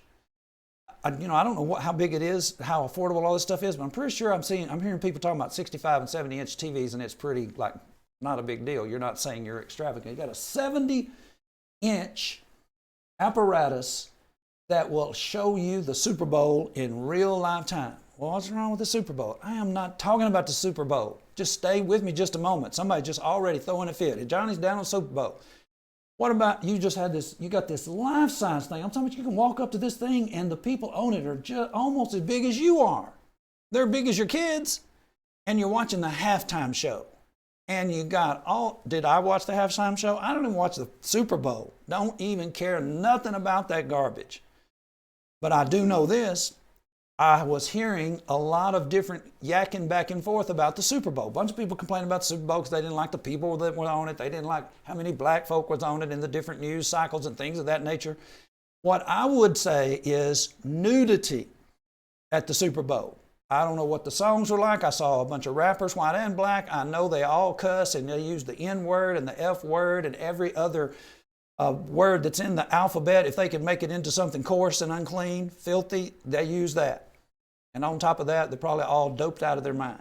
Now, and what are they wearing? Well, the dudes probably got clothes on, but it's the women. So now here you are, before you watch the Super Bowl. It is Sunday, right? You've been praying, lead me not into temptation. And you got your remote and you got halftime show going. And you're actually wanting God to take you serious. You're not thinking about your borders. And you're basically saying, well, Solomon had 700 wives. I know he's going to hell. You don't even know you got borders. You don't even recognize what borders mean. Your adversary, the devil, is actually trying to devour you like a roaring lion. He's seeking to devour you, and you have to resist him. And God says, if you resist him, he will flee from you, but you have to humble yourself first. More grace comes to those who humble themselves and recognize, I'm an individual that would taste good to the devil. And I'm praying, lead me not into temptation on a Sunday and watching halftime. Not serious. Can't help you. Well, I can help you. See what we're talking about? And again, this is a plug for what does the Bible say? Why do people watch? What does the Bible say? Because I'm going to tell you, Caleb is going to tell you, any and everything. We're not holding anything back. Thursday night, Caleb's on Sunday night, Caleb's on TV, live television, cable television, streaming out all over the world on internet, antenna. I'm saying the apparatus, the setup that we got is fabulous. It goes out on antenna. Federal government makes 5 different cable companies pick it up at the same time, and all of these towns around this area in Virginia, North Carolina, going out over the internet, Facebook Live, no telling how many different ways people are actually getting it out to other individuals. And what does a guy do? An older black man, bless his heart, we love him to death. He calls in regularly, particularly on Caleb's program, and he used the N-word. And he just being as candid and forthright about the way things are and the way things used to be and still are. And I'm just saying, earlier in our broadcast, we were talking to you about the Republican Party. If you're a Republican, I can tell you this, the folk that you're associated with, they are persons in your border that you need to actually be watching. Because these folk in the southern areas for sure, Republican so-called Christians in the Baptist and the Methodist Church, a bunch of heathens, individuals that are bent on getting the black man under their thumb. If you happen to be in the Texas area, it's going to be the Mexicans under their thumb. And just individuals that are just self-serving to the core. Democrats, same thing, killing babies, promoting all kinds of alternate lifestyles. I saw something yesterday, I believe, where the second woman ever has been fully cured from HIV or from AIDS. They've got a drug out now that you can actually now do anything you want to, and you can be cured from AIDS. Used to, people were scared of some of the lifestyles associated with homosexuality because they didn't want to get HIV, they didn't want to get AIDS. But now, it's just like the pill, not the pill, it's like abortion. You can get pregnant as many times as you want to, and you can just kill that baby. Well, you can have alternative sex, just all kinds of stuff, and got a pill for it. Got a pill for everything. See what we're saying here? What were we talking about for a moment? We were talking about your borders. Listen, folks, I can't help you. There's a lot of people that want to turn me off. You know what? You'll be back. If you turn me off, I know you'll be back. You have to come in and see what we're saying next, because there's not anybody that's telling you the things like we're telling. What are we talking about here? We're talking about Solomon. Solomon is involved in politics. People do this in church too. Your preacher, your pastor, if you remember the Church of Christ, preacher is in politics. Why does he do that? He's worried about his borders. He's worried about people that are trying to take him down. He's worried about his next job. He's worried about the people that are in the congregation where he is, that are any time going to be involved in a coup to get rid of him, a coup to get rid of his wife, to crunch her, kill your kids. I'm saying kill their stamina and their self-esteem, things of that nature. Listen, we live in a dangerous world, and a lot of people just out here just la, and we're praying and thinking God takes us serious. Jeremiah 7:9, the heart is deceitful. Who can find it out? And God's trying to try your reins. He's trying to help you see if you even know whether you're even got a hold of the reins or not. You know, a lot of us think it's just, and the horse is running away. Okay, what's he doing? This is fear, is what this is. Solomon knows that people were trying to do his daddy in, and Solomon basically was told by his daddy things that he needed to handle. He's got these folk like Benaiah and a new priest named Zadok. He's got these folks in place, and he's trying to deal with his enemies, and he's trying to work on the plagues and the famine and the fear. All those things were listed in 1 Kings chapter 8. He's a serious individual. And we all know that he ended up being involved in false gods. Now, notice this. Affinity, that's where we were.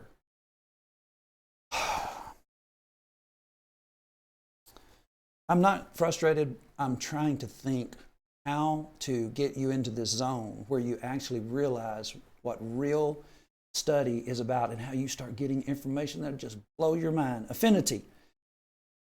This word affinity, I want you to notice this. It is a very important thing, and it demonstrates itself often, and you don't see the word affinity, but if you picked it up here, you will actually realize it's happening here. And when you realize, let's just take for instance, he made affinity with the king of Egypt. Why? Look at this, 1 Kings 14:25. Then came Shimei. Now the reason I'm trying to pronounce this right is because Solomon had Benaiah kill another man that spelled much like this, Shimia.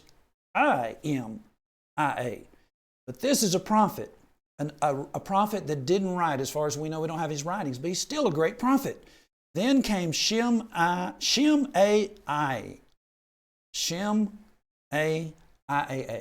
Just remember, his name is not Shim, as in the cursing, dust-throwing, rock-throwing individual named Shimei that cursed David when Absalom tried to take over the kingdom. To Rehoboam and to the princes of Judah that were gathered together to Jerusalem because of Shishak, and said unto them, Thus saith the Lord, You have forsaken me, therefore have I left you in the hand of Shishak. Now, get this. Shishak is a Pharaoh. He is the king of Pharaoh, and his father was in confederation with Pharaoh.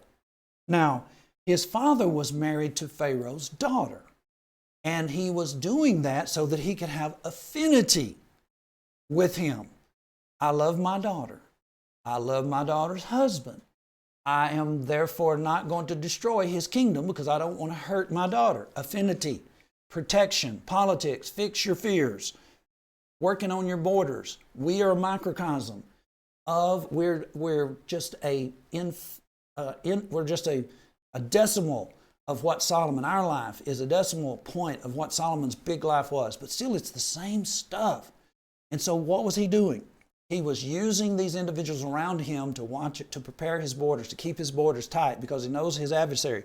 Well, in this particular instance, God is using Pharaoh to hurt, to rein in. As a matter of fact, he basically ends up telling Rehoboam, because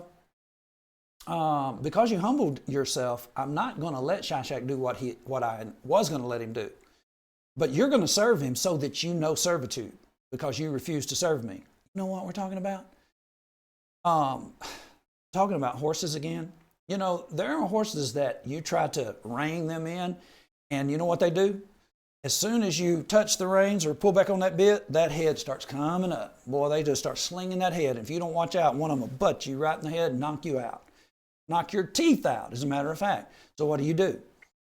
You put a chin strap on the horse and you hook it to the girth. What? Yeah.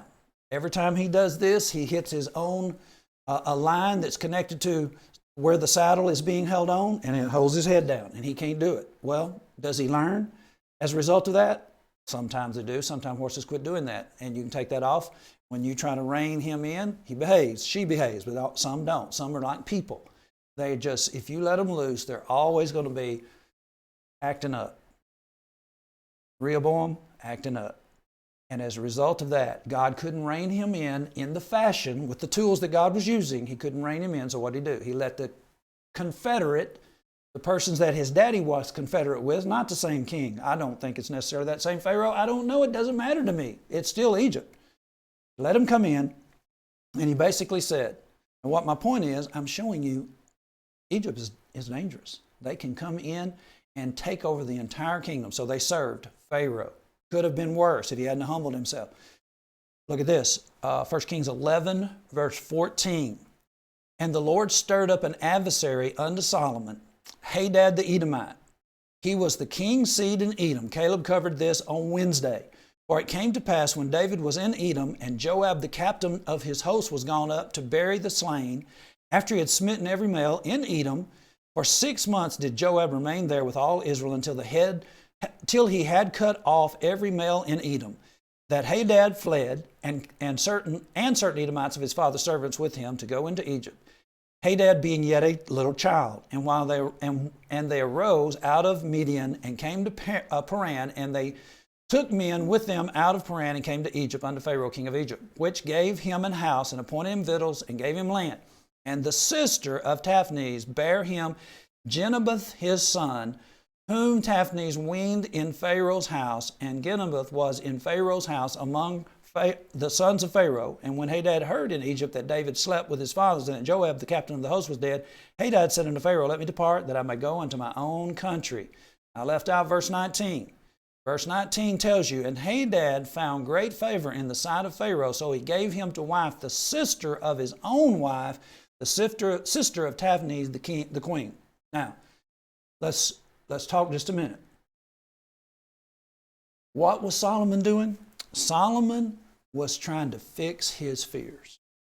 He was worried about his southwestern border, his neighbor, the influence that he might have over him. What kind of influence might he have over him? Well, you move to his son's life, Rehoboam, and he comes in, and Rehoboam is serving him. Solomon is not wanting to serve the king. Solomon is already involved in a great work here. He's got the king of Tyre over here helping him, which is on his northern border. Now you're dealing with fixing your fears on the southwestern border. But look at this. Is it appearing to you that he actually has created a scenario, or someone else has created a scenario? You know, sometimes the things that you're going to have to fix are going to be things that your family members did. Joab spent so much time killing so many individuals in the Edomite province that he made enemies that are just basically the kind of people that never quit. Ethnic cleansing, have you ever heard of that? Bosnia and Serbia. You may be saying, you're way past me, Johnny. Bosnia and Serbia. Well, how about Ukraine and Russia? How about Crimea? All that stuff's on the news right now. These different territories used to be in Russia, in the Soviet Union, and many of these areas have been ethnically cleansed. Let's just say Bosnia and Serbia again. When Clinton was president, you had individuals in one area, the Bosnia, you had the Serbians that would be under them, and they would just wipe them out indiscriminately whenever they got ready, and had for years, vice versa. It's kind of like in America, what individuals do to each other that are of different nationalities. Now, we can't ethnically cleanse. See, what ethnically cleanse means, you get rid of all of them, annihilation. And this is going on all over the world. Well, that's actually what happened here. And it says that Joab was down there for 6 months, and he was killing all the males, and Hadad escaped. Hadad escapes into Egypt, and he comes into favor. He's a kid. He comes into favor with Pharaoh, and Pharaoh gives his own wife's sister to Hadad. Well, let's think about that. Now, here you are, and you're trying to fix your fears. You're trying to secure your borders. And all of a sudden, one of your persons that's in your arena that you trust and that you're trying to fix them up to kind of shield you, they end up, let's just say, their wife ends up marrying somebody who ends up being your mortal enemy, or maybe their brother is your mortal enemy. Let me give you a scenario. A person that I know in Texas that when I was younger, that was in my mind, a mortal enemy. He was somebody that I came into contact with. I wouldn't bow under him. A grown person now, we're in business. I wouldn't bow under him. And this guy, on one occasion, he just comes into my area and he's just basically wanting me. He's cussing me inside of a tire shop, and I won't do what he wants me to do. And he just, starts using expletives, and he's wanting to fight. And right now, one of my relatives has him in my arena in a way that if that relative were to die, I would have to deal with this guy again 50 years later. Like, he has his property in an area that I either have one or two choices: not to go back in that area, which would be an area that I would likely have reason, as a result of association with family members, I would have reason to be caring about that property and maybe even overseeing that property, and all of a sudden my mortal enemy is on the property right now. And I'm just like, why would y'all do that? This guy is just one of the lowest individuals in that part of the country. Just reputation is just unbelievably bad. See what we're talking about? Do I lose sleep over that? Sometimes I do, if I let it get up in my head. So here's what's happening. Solomon is fixing his fears. Pharaoh down here has given his daughter to Solomon. Solomon is involved in a great work for God. And Hadad, his mortal enemy because of Joab, now he's already had Benaiah, or Joab is an enemy of Solomon as well. But Joab was a very close associate and a great captain of his dad, David. And now Hadad has married Pharaoh's wife's sister. Well, Pharaoh's wife's daughter is Solomon's wife. So Pharaoh is his father-in-law. And Pharaoh's wife is Solomon's mother-in-law. And the sister would actually be the sister of his mother-in-law. Does that make sense? The sister of your mother-in-law? Do you know the sister of your mother-in-law? Are you married? Do you know the sister of your mother-in-law? I know the sister of my mother-in-law. Oh, no, I don't. My mother-in-law didn't have a sister. She had a brother. And her brother was friends with this guy that I'm telling you about that was my mortal enemy. See how this stuff goes? What are we talking about here? This is a life plan. And what are we talking about? Affinity.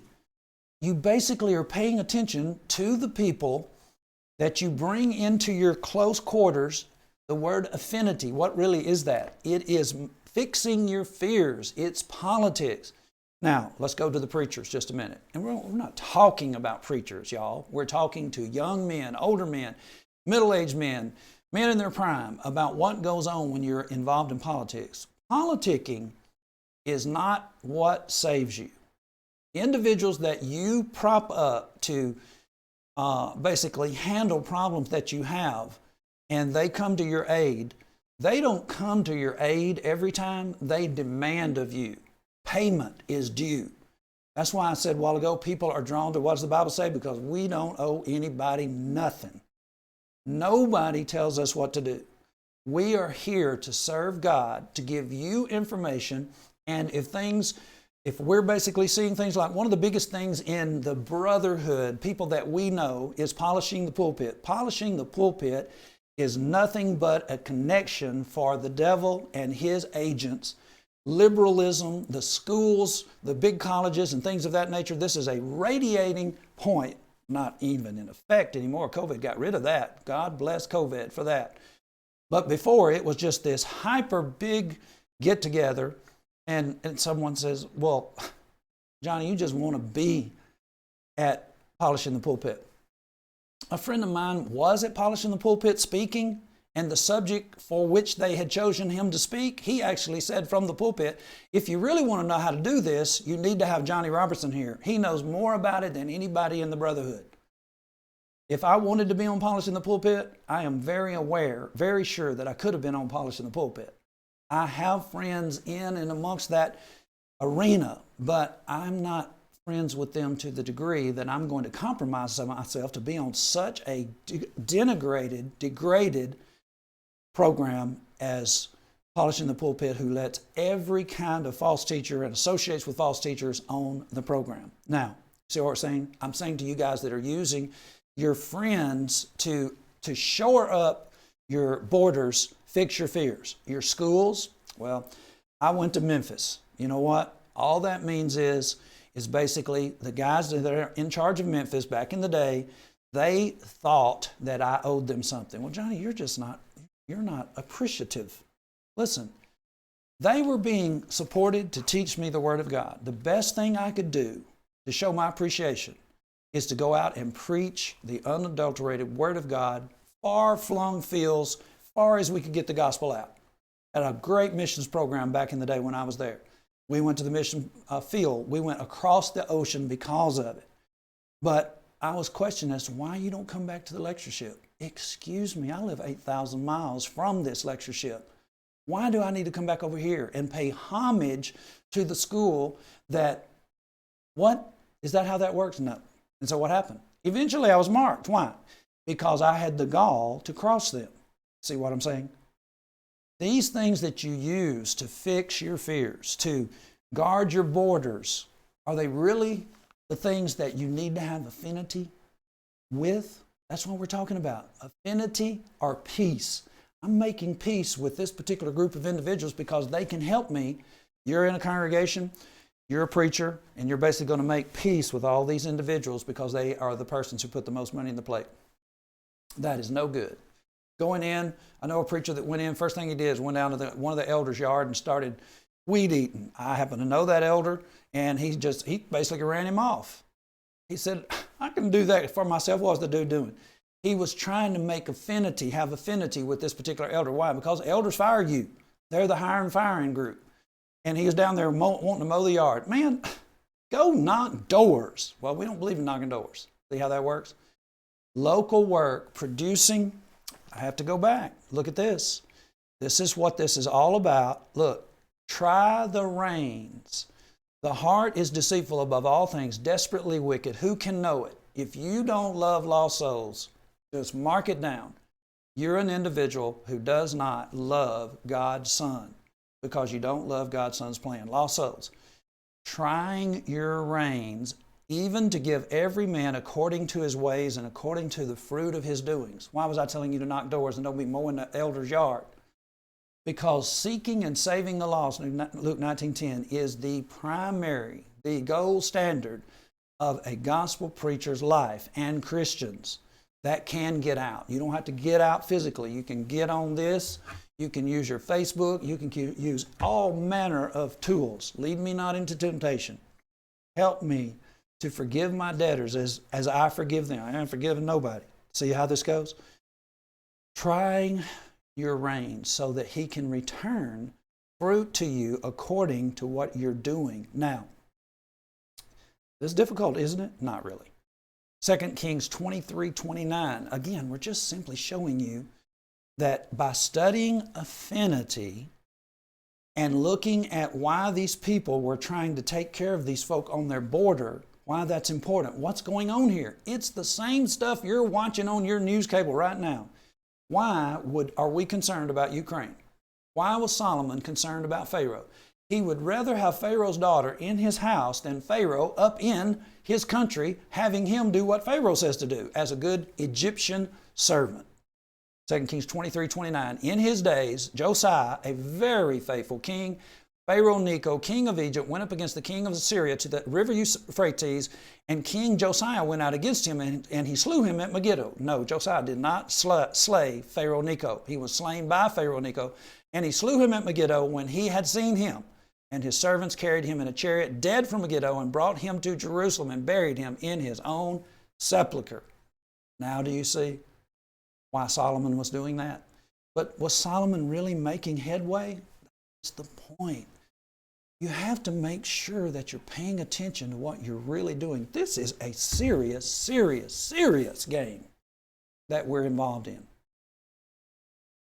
He's married to this one, and he ends up actually having affinity. Can you imagine? I don't really think this is the case, but in your life it could be. I don't really think that Solomon went to Christmas over at Pharaoh's house. You know what I'm saying? Imagine Christmas time over at Pharaoh's house and you go in there and say, hey, Dad. What? Hey, Dad? One of the last living males after the ethnic cleansing over in Moab? Or was it Edom? What difference does it make? They're cleansing in all the different corners because these individuals are involved in idol worship. But I'm not necessarily saying that God said wipe them out. But see what I'm saying? You get over there and you think it's going to be peaceful because I am married to Pharaoh's daughter. Well, guess what? Hey, Dad's married to Pharaoh's daughter's mama's sister.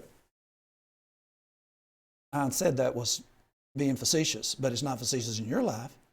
You end up marrying someone and you're basically saying, okay, this is my pick. Did you even pay attention to the relatives? I had no idea that they had the kind of relatives that they've got. And vice versa, they're looking at you and saying, I didn't know that Johnny Robertson was one of your relatives. That guy's a nut. See how that goes? That's what's going on. You have to be careful. Solomon thinks that by having affinity with Pharaoh, that he is saving himself from Pharaoh coming in, taking over his kingdom, or actually involved in an invasion. Well, maybe it worked. And in his lifetime, he did have peace with Egypt. But Rehoboam did not have peace with Egypt. And Solomon actually, in his lifetime, I take that back, didn't have peace because of his affinity with Pharaoh, because Hadad, actually as a result of God's doing, God was trying the reins of of Solomon's heart also, and Solomon is marrying all of these wives, and some of them are bringing their gods in, and Solomon is allowing them to worship, and he's actually having affinity to those gods himself as a result of his association with those wives. And the Bible says in 1 Kings chapter 11 that we're in 11, God stirred up Hadad, some enemies, to torment Solomon. And one of them actually was in the house of Pharaoh, married to Pharaoh's daughter's mother's sister. See that? That's what we're talking about. This is very real life, but it takes the kind of study that we're talking about. Well, what will help us? Some books like this will help you. It puts it all on the same page. Is there anything about this affinity and things of that nature? How that people are looking at their marriage situations and their borders and really keeping themselves safe? You know, when you get married, particularly men, you start thinking about your wife's safety. You know, sometimes, as men and wives, same thing. Wives know that as men gather their toys, you might have to rein your husband in because, it can get to the point where he's out of control over here with the stuff that he's buying. Men and their guns and their hunting and their sports and their cars and all these kinds of things that fascinate them, and then vice versa. This is something that all of us have to watch. Wives, you have to watch, rein them in. Husbands have to be reined in. Kids have to be reined in. Your mother-in-law comes along and she don't want you spanking the kids. Oh, man. See what I'm saying? Did you check that? Did you check that box before you got married? No, my eyes were just ablaze with that woman. And I wasn't even paying attention to her mama. Now, man, her mama. Well, what about your mama? Are you talking about my mama now? Listen, I don't have any borders. If your mama's acting up, you know how many times I've had my mama call me and get after me about something I said about her on the show? Am I still good with my mama? Yeah. Do I watch out what I say about my mama? No. I basically have to tell the truth. And if my mother-in-law or my mama happens to be in it, I was actually talking about one of my in-laws a while ago in regard to somebody that she has in very close proximity to me who's one of my mortal enemies. And she's thinking he's a good person. Okay, look at this.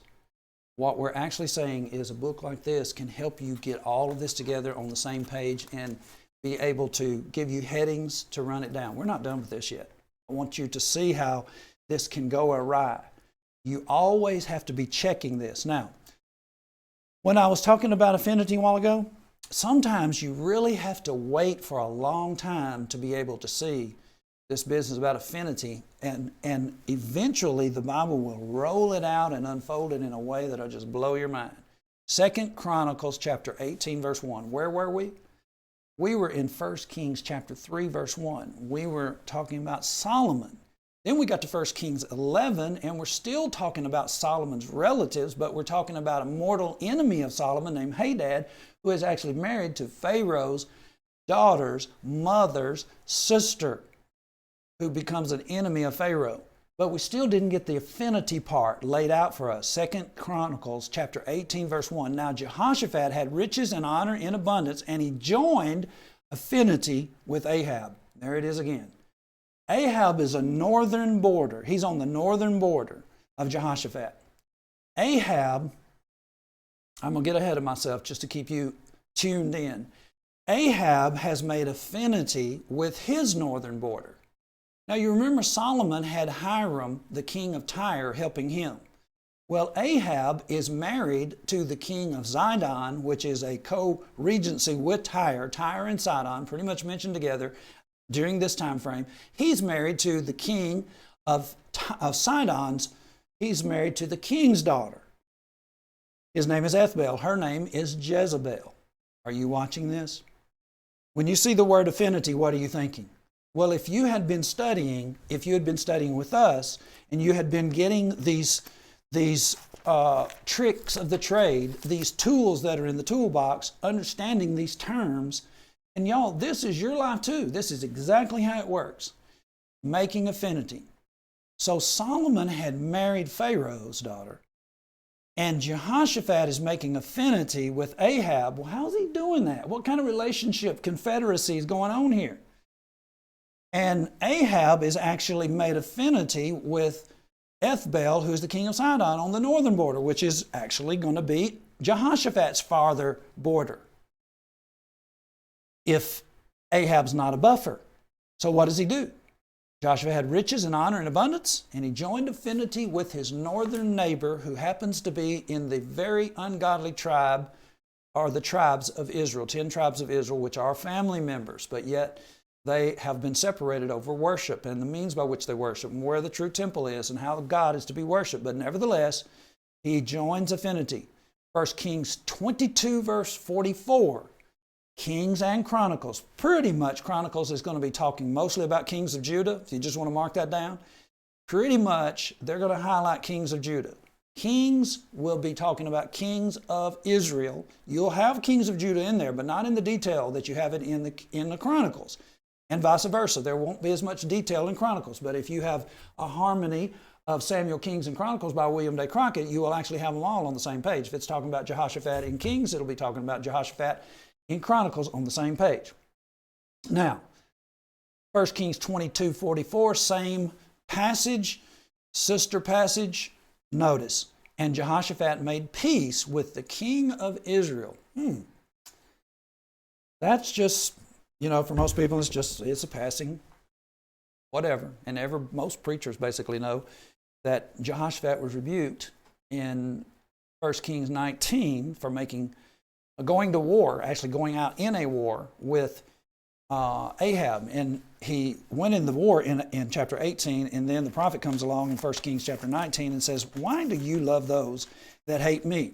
And everybody talks about that, and boy, it's sermon material, and boy, they get up there and rant and rave and talk about fellowship and stuff like that, and they don't even know what they're talking about. They don't even realize what has actually taken place, just like, well, he just went that one time to battle, and it's like, why is it the case that, 2 Kings, let me see if I can get this together here just a minute. I wasn't going to necessarily talk about that. Why was he involved anyway? Chronicles then.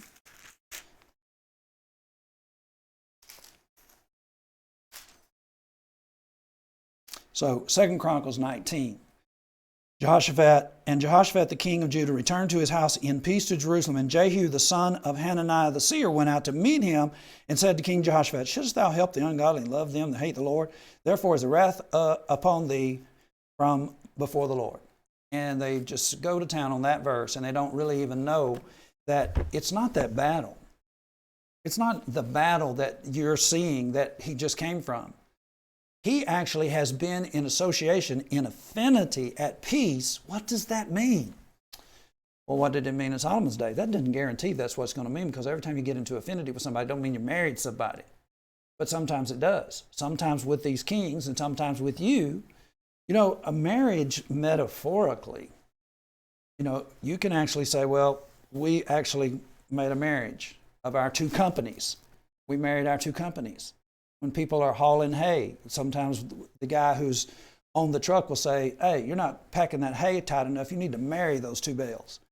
Marriage can be used in many different ways. Have you made a marriage with individuals, like to the point your friendship is like a marriage? You're tied in, locked in, and then you find out, you know what? I've made agreements with these individuals, and we're sharing tools, and we're sharing boats, and we're sharing maybe even a property on the lake or something like that, and then you find out that their brother, their sister, their cousin, third time removed, is a nut.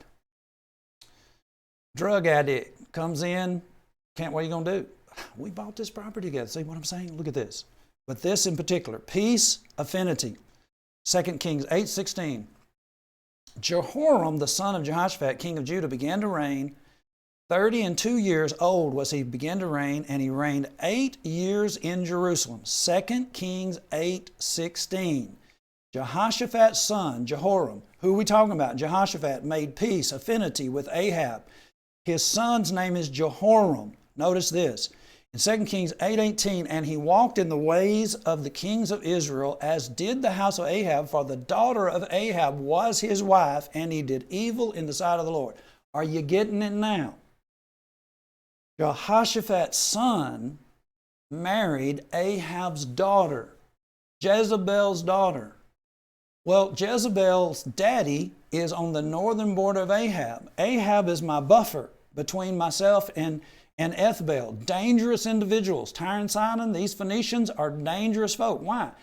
Well, for one thing, our walled cities don't necessarily help us with the Phoenicians. These guys got boats. Remember what we said a while ago? Hiram is actually fitting out Solomon with a navy.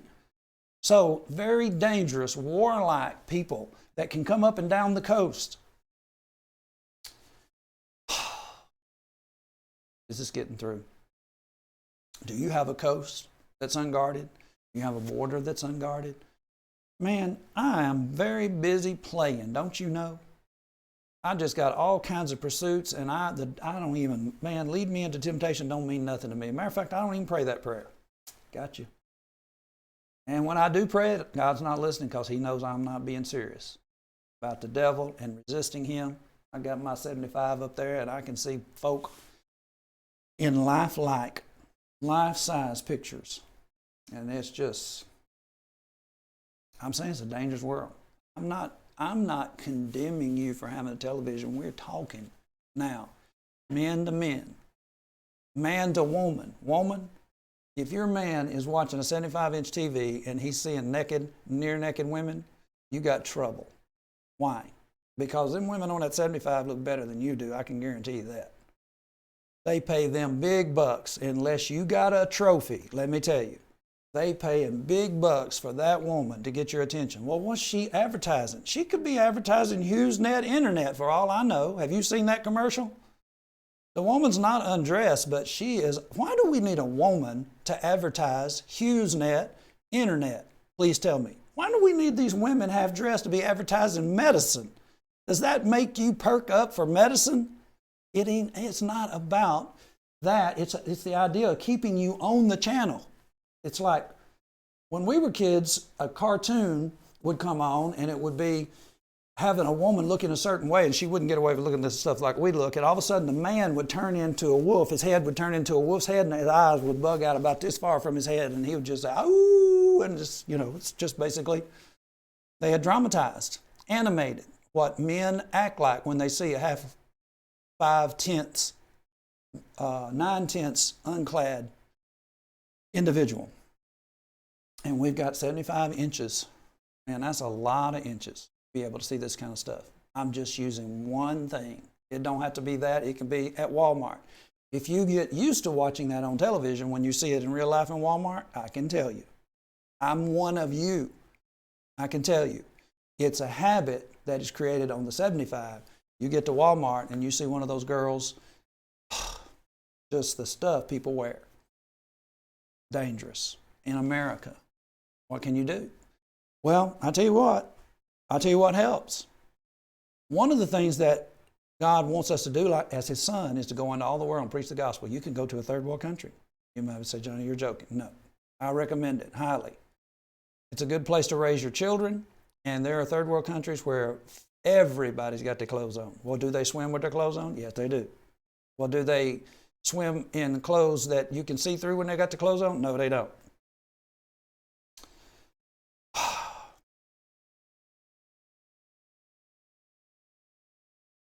What am I thinking about? I'm thinking about just how bad folk really have it as a result of making affinity with so many different things that they weren't paying attention to. And I'm also thinking about me. It's my job. It's all I think about. I'm saying 24/7. That's all I think about. And when I dream, I basically dream about people getting me down. I have no idea what a psychologist or an analyst would say about my dreams. I don't care. I'm very certain that they come as a result of anxiety.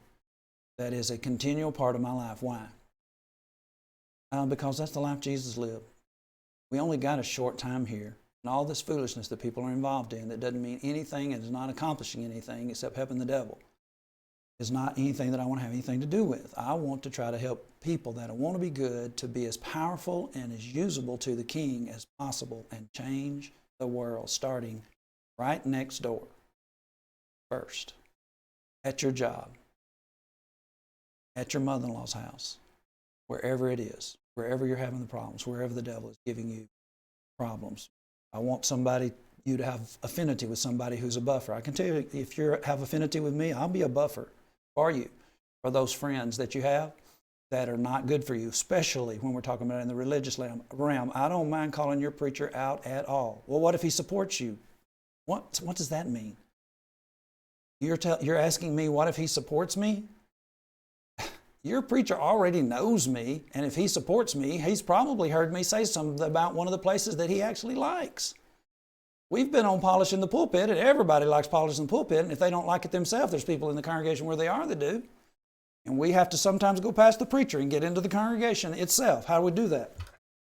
YouTube. Why do people watch us? Because we do that. We do that for them. Sometimes they tell somebody, you need to watch what does the Bible say about polishing the pulpit. And Freed Hardeman College, supposedly a Christian college, and Oklahoma Christian, and ACU, Abilene Christian College, Pepperdine, David Lipscomb University, all these preaching schools. They will tell you the truth about what's going on, and actually will supply you with the material where these guys cannot deny it. Polishing the Pulpit, ptpera.com is a great place to be. Friends of yours actually put that together, and you can actually see the false teachers on fellowship and many other things connected to their friends by lectureships. ptpera.com. Have a look at it. PTP-era, polishingthepulpit-era.com. Look at this. Man, can you believe that Jehoshaphat let his son marry Ahab's daughter? Well, I know that's bad, but sometimes you can actually change people. Well, Jehoram dies in 2 Chronicles chapter 21, 16. And when Jehoram dies, his son Ahaziah becomes king. 2 Chronicles 22, 1. And the inhabitants of Jerusalem made Ahaziah, his youngest son, king in his stead. For the band of men that came with the Arabians to the camp had slain all the eldest. So Ahaziah, the son of Jehoram, king of Judah, reigned. 42 years old was Ahaziah when he began to reign, and reigned 1 year in Jerusalem. His mother's name was Athaliah, the daughter of Omri. Actually, she is the granddaughter of Omri. She is the daughter, we just saw, she is the daughter of Ahab's wife, Jezebel. Now, sometimes it says son of David when it's not really the son of David. In a minute, we'll see Jehoshaphat actually talked about one of his grandsons, and it's called the son. Just skipped over his dad and said he's the son of Jehoshaphat. He also walked in the ways of the house of Ahab, for his mother was his counselor to do wickedly. Wherefore he did evil in the sight of the Lord like the house of Ahab, for they were his counselors after the death of his father to his destruction. He walked also after their counsel and went with Jehoram the son of Ahab, king of Israel, to war against Hazael, king of Syria, at Ramoth-Gilead, and the Syrians smote Joram. Now, Joram is short for his relative on Ahab's side, whose also name was Jehoram, if you get it in the longer version. But notice this. He actually walked in the ways of Ahab. Why? His mother's name was Athaliah. He also walked in the ways of the house of Ahab, for his mother was his counselor to do wickedly, wherefore he did evil in the sight of the Lord like the house of Ahab. They were his counselors. Notice this. 2 Chronicles 22, verse 9, and he sought Ahaziah, and they caught him, for he was hid in Samaria. We're talking about basically the demise of these different individuals, and they brought him to Jehu. And when he had slain him, they buried him, because he said, he is the son of Jehoshaphat. He's not really the son of Jehoshaphat. He is actually Jehoram's son, who sought the Lord with all his heart. So the house of Ahaziah had no power to steal the kingdom. How do I know he's not Jehoshaphat's son? Because these other individuals we just read about in this band killed all the seed. And the only one left was Ahaziah of Jehoram's seed. He is the son of Jehoshaphat, who sought the Lord with all his heart. So the house of Ahaziah had no power to steal the king. But when Athaliah, the mother of Ahaziah, saw that her son was dead, she arose and destroyed all the seed royal of the house of Judah. Are you getting this? We're down to the last few minutes. Are you getting this? The affinity and the peace that they're making here with the household of Ahab. The daughter of Ahaziah, who is the daughter of Jezebel and Ahab, is killing all of the seed royal. The other children have already been killed that were associated with Jehoram. Just a minute ago, you were reading about that, and Ahaziah ends up being king, and now she's going to kill all the rest of the seed royal. And what's going to happen? 2 Chronicles 22:12, and he was with them hid in the house of God 6 years, and Athaliah reigned over the land. Somebody, the sister of Jehoram, The daughter also of Jehoshaphat saved one child from Athaliah's sword, and that child was held in secret. And Athaliah, who is Jezebel's daughter, tried to kill all the seed royal. Judah's, what's so important? Jesus came from Judah. If Jesus didn't come from Judah, he would not be God's son, and God's plan would have diminished right there. It just would have played out right in front of us. And what was its demise? What was its destruction? What was its Achilles heel? What was its shortcoming? Affinity. Making peace with somebody that you should not have been making peace with. And Johnny, watching what does the Bible say just basically makes everything prickly. Can I tell you something? It is prickly. You know, I feel like that somebody's breathing down my neck. His name is Satan. Beware of your adversary. He, like a roaring lion, Satan, like a roaring lion, is seeking to devour you. Be vigilant, be sober. Why? And he was with them hid in the house of God 6 years, and Athaliah reigned over the land. How did Athaliah get to be queen in Judah? How did Jezebel end up in my house? Jezebel's counsel, Jezebel's daughter, because I wasn't paying attention to whom, with whom I'm making affinity, to with whom I'm making peace. Man, what does the Bible say? How to get what does the Bible say? Well, I don't have my advertisements up right now. You want to go ahead and put that up and not kill me altogether? Just put up mine and Caleb's. This is how you can get in touch with me. Am I still here? This is how you get in touch with us. Caleb Robertson, 276-806-3641. Johnny Robertson, 276-806-2150. As I said, my voicemail is not connected. I don't want this phone seeing my pictures and seeing all my data and have all my information. But you can text me. If I don't answer, text me. That's a nice thing to do. Text me. Blow my phone up, and I'll get back with you. Or you can email either one of us, Caleb G. Robertson at gmail.com. Mine is Joe Blue. Who is Joe Blue? Joe Blue is a great old dead preacher. Joe Blue 81 at gmail.com. I love Joe Blue. Where can I learn about Joe Blue? We have just many, not tiny, but many, lots of copies of Arkansas Angels. They are highlights of different preachers back in the 40s, 30s. Joe Blue was one of them. Not a single denominational sermon was being preached for a certain amount of time, years in the county where Joe Blue lived. He debated all of them. Left. Nobody to listen to him. Why? They all knew they were false teachers. Would that not be wonderful? Impossible. Read Arkansas Angel. How do you get it? Send Caleb an email. CalebGRobertson at gmail.com. Send me an email. Joe Blue at 81. JoeBlue81 at gmail.com. Gmail.com. That's it. JoeBlue81 at gmail.com. Text me. Get in touch with me. Have you enjoyed our broadcast? Do you know what affinity is? Do you know how dangerous having affinity is? Do you know what making peace with someone is? Who are you married to? Who are you thinking about getting married to? Are you paying attention to who your children married? Are they going to marry a Christian? Are they going to marry a faithful Christian? Do they go to PTP? This is...